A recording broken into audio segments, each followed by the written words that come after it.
Hey everybody, what's going on today? It's your boy back with another video. And today I want to talk about the premiere last night of American Horror Story 1984. I like to start off by saying I really like how it started. It showed you what happened back in 1970 when the killer, who's later revealed, we don't know much about the killer at this point. We just seen he just slashed through some people.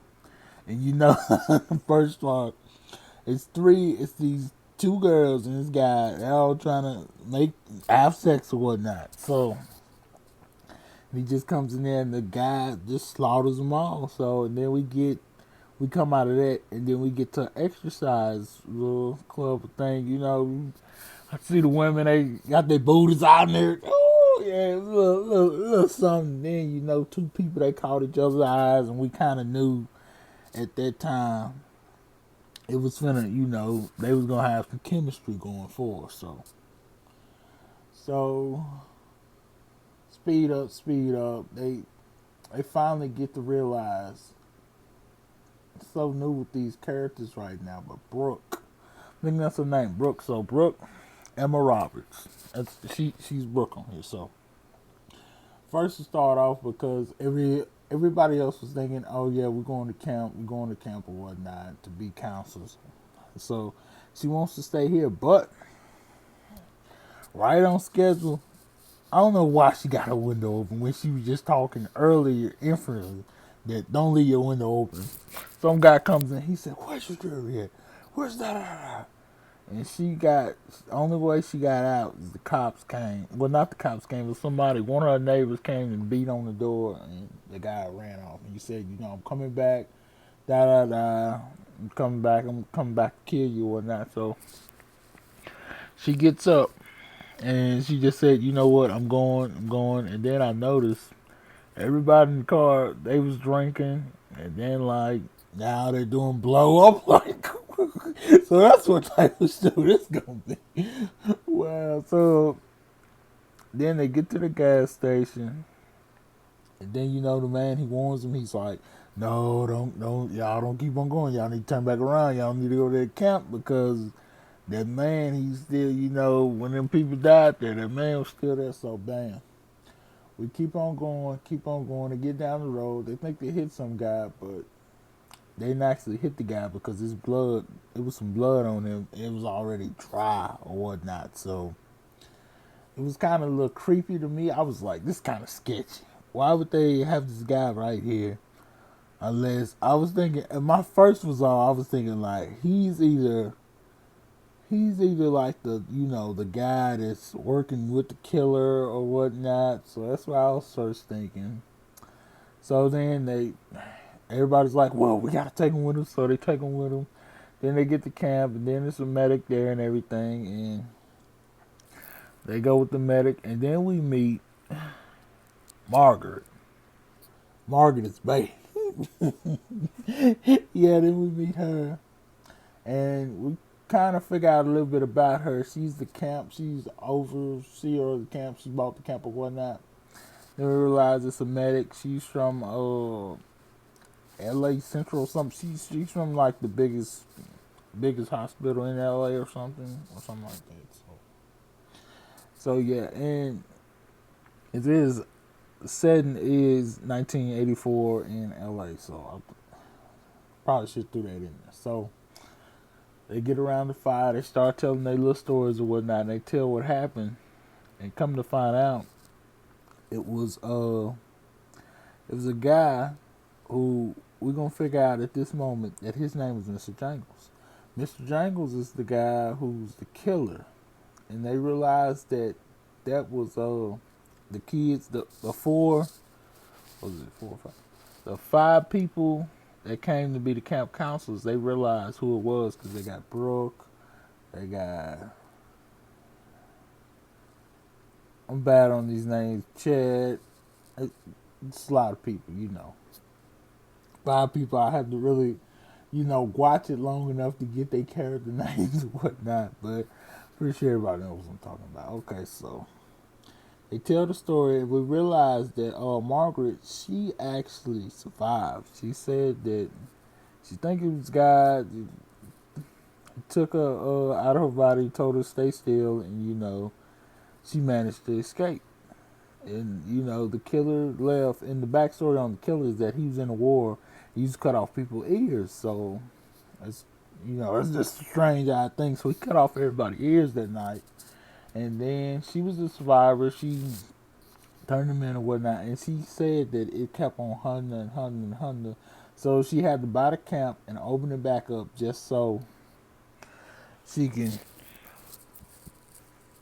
you know, get back to thinking right or whatnot. And then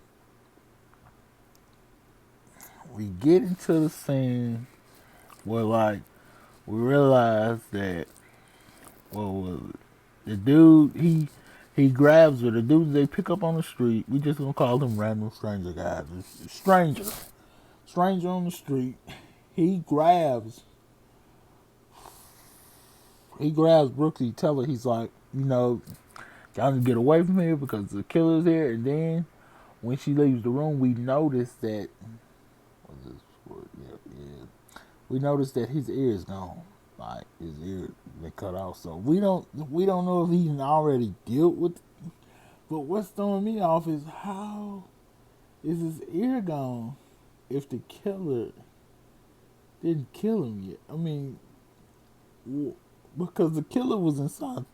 Okay, so now let's get to the killer. The killer, he's in solitary confinement. He's at like the mental institution or whatnot. So he acts like he's gonna hang himself, and then he gets somebody to come in, and then he kills one of the orderlies.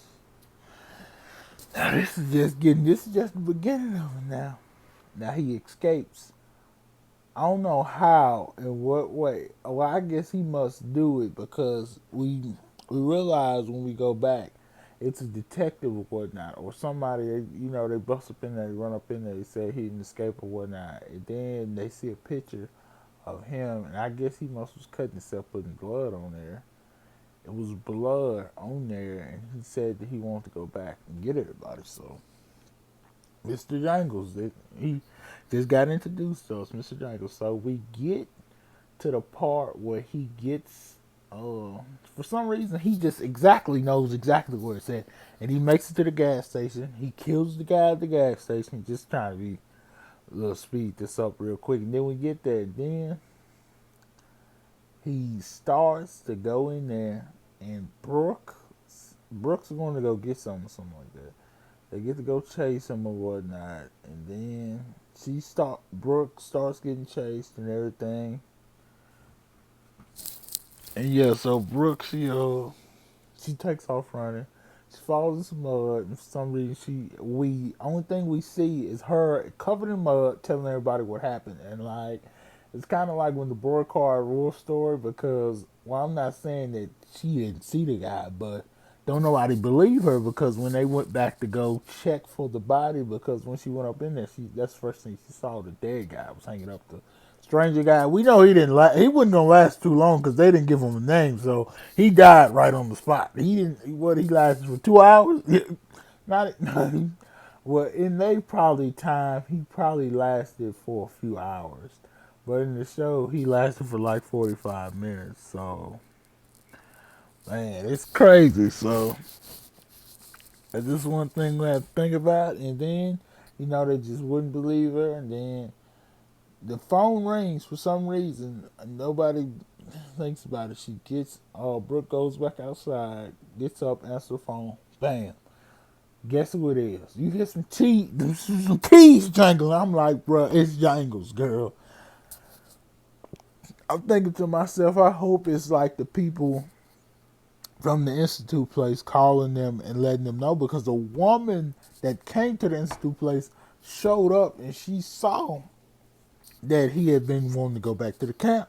So hopefully they can get someone there to really help them out, because yeah, this is going to be crazy. And that's the only thing that kind of just threw me off. And then when they revealed the guy's face, I guess to myself, I didn't want to see Mr. Jangles.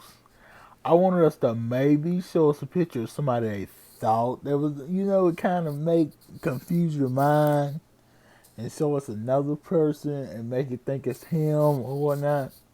Instead of just showing his face, we'll kind of just keep him hidden. They should just let him kill the orderly with us just paying attention to the back of his head. And then once he killed the orderly, he should have figured out found a mask somewhere and then put the mask on. So we wouldn't freaking know who he is, so we wouldn't see his face. That's the only thing I really hated. And then I really hated how they didn't follow up on people knowing that he escaped because no one said nothing. They didn't go to the camp, did nobody call or anything. So now hopefully in the next couple of episodes the people start reaching out, getting in touch with the camp or whatnot, or figuring out the way at least sending someone, because I know it's gonna get ugly. I got a feeling that Brooks probably gonna make it to the end. Brooke and probably, Brooke and the other lead person, y'all know who I'm talking about. She's her and Brooke, and probably, I hate to say it, I don't know if the the black guy's gonna last that long. I'm not trying to, I'm black, but I don't know if he's gonna last that long. So it's just real curious to see about next week. So next week's events, I guess we gonna kind of crank it up. Mr. Jingles gonna crank it up a little bit. So we gotta see what's in store next week. But from the first episode, I am very excited to keep on watching the series. So all in all, I really like this episode, but like I said, the only thing I really didn't like is they kind of showed his face. I wanted at the end you get a face reveal and it's like, bam, who? And then you realize, well, no, because then they can don't reveal his face, and then you keep on thinking it's him. You keep on thinking it's him. Then you get to the middle of it, you can't really figure out if it's him or not. And then you get to the end, and then you finally figure out who it is, and you like, oh, you know what? And then, bam, that tells the whole story. But all right, then, y'all, that's been the video wrapping this thing up. All right, peace, y'all.